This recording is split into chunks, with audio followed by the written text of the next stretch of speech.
The fifth and final mission to the iconic Hubble Space Telescope was a long time coming. After delay in the fall of 2008, spring brought new hope, and on 11th May, the 7 Space Shuttle crew members headed for the mission of a lifetime.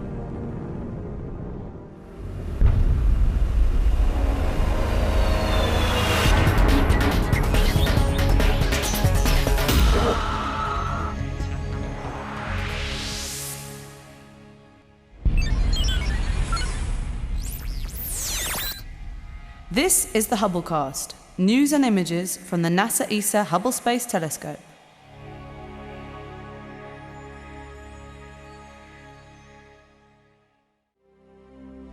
At 19 years old, Hubble is the veteran of space telescopes. Opening our eyes to the universe that hosts us, Hubble has looked far and deep to reveal fundamental scientific truths. Hubble isn't without its battle scars, but the latest servicing mission has left it more capable than ever.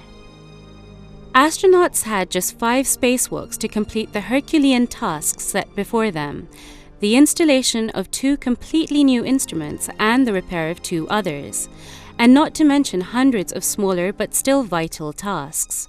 This kind of space mechanics was never intended and likely never even dreamed of by Hubble's creators in the 1970s. A dedicated team of ESA engineers headed to the US to support the mission by ensuring the solar array's drive electronics and mechanisms were functioning properly. The very lifeblood of Hubble, the panels, must be monitored constantly so that astronauts can do the work that they need to do while avoiding damage to the panels themselves. But before anyone could support the mission, it first had to get off the ground. A bright, clear and powerfully hot morning with very few clouds looked promising for an on-time departure. Invited guests, scientists and engineers and the press gathered across Kennedy Space Center to watch Space Shuttle Atlantis rise with the hope of rejuvenating Hubble.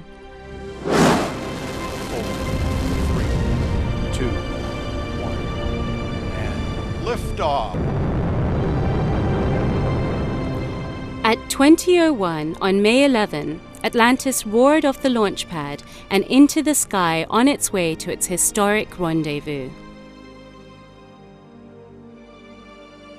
After Atlantis was safely in the air and all that was left was its trail of smoke, the ESA Hubble Space Telescope team moved north to NASA's Goddard Space Flight Center in Maryland, where engineers there man the STOC, the Space Telescope Operations Control Center. There, the ESA team worked closely with the Goddard team to ensure both the safety of spacewalking astronauts and the solar panels. Astronauts put in over 36 hours of spacewalks during the 13-day mission.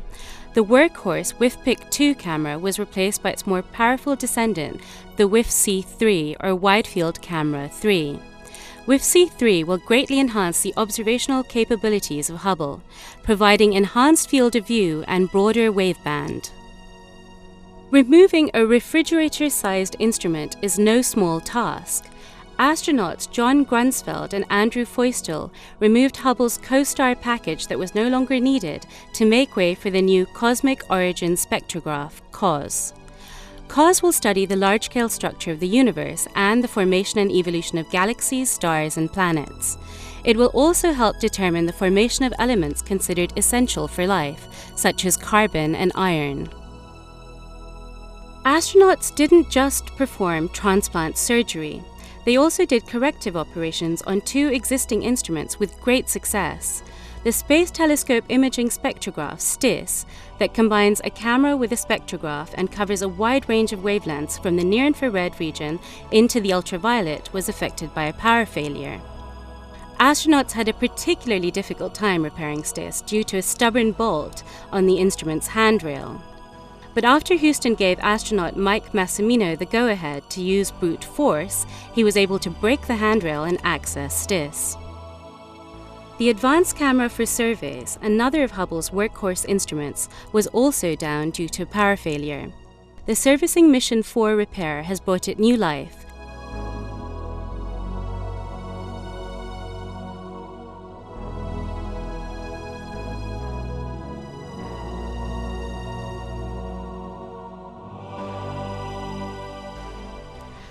As astronaut Megan McArthur released Hubble from the shuttle's grip and the pilots carefully maneuvered away, it was a bittersweet moment for the astronauts as well as the NASA and ESA support personnel on the ground. The last time humans would visit the telescope that has taught us so much about our origin and our place in the vast universe.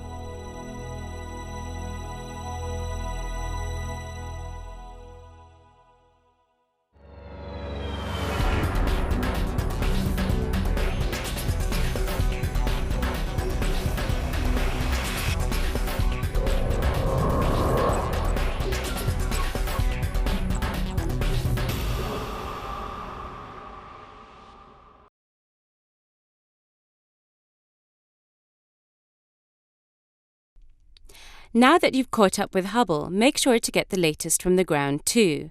The ESOcast highlights the best of the European Southern Observatory and its powerful telescopes that observe from high in the Chilean Andes, at the Southern Hemisphere's best-known sites for astronomical observations.